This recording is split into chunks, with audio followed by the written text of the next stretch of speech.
China issues a radio challenge to the aircraft carrying senators on their way to Pag-asa Island. The details in this report by Camille Samonte. Defense Secretary Gubo Teodoro, together with Senate President Mig Zubiri, Senators Joel Villanueva and J.V. Ejercito visited Pag-asa Island in the West Philippine Sea today. The purpose of their visit was for the groundbreaking ceremony of the Bland Barracks of the Philippine Navy. However, before they reached the island, their aircraft reportedly received radio warnings from China and were allegedly attempted to be driven away. Yung paglanding nga namin kanina, meron ng mga verbal challenges. And it's so sad na nandito tayo sa loob ng ating bansa, teritoryo ng Pilipinas ito. Tapos sinasabihan ka, umalis ka dito kasi ito ay teritoryo ng China. Talaga nakakagulat, no? Nakaka-alarma at nakakagalit. At gusto ko lang pong sabihin kung nakikinig po sila, ito po ang teritoryo ng Republika ng Pilipinas. Hindi po inyo ito. Ito po ay teritoryo ng Republika ng Pilipinas. Bago pa dumating si Magellan, atin na po ito. Kaya kung pwede, lumayas na kayo.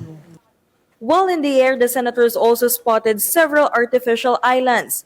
The officials were alarmed because these islands are too close to Palawan and clearly encroach upon the country's exclusive economic zone. At napakalapit na pala ng Subi Reef na inoccupy na nila at ninagyan po nila ng naval facilities and pangdigmaan, no? Facilities na pangdigmaan.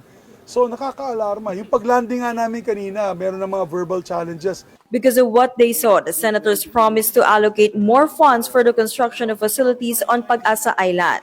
First is the barracks, which will serve as sleeping quarters for the soldiers of the Philippine Navy who are guarding the island.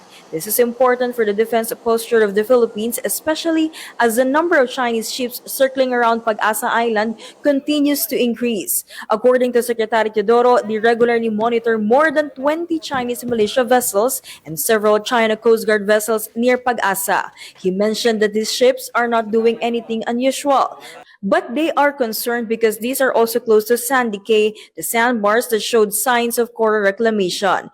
Even the residents of the island admit to being worried about their security. However, Defense Department has assured the people of Pag-asa that they are safe. They have also promised to build additional facilities such as a rural health center so that island residents won't have to go to Palawan for medical treatment. Sa tingin ko po safe sila because no right-thinking nation will attack civilians. Kailangan po natin ng civilian dito because this is for them.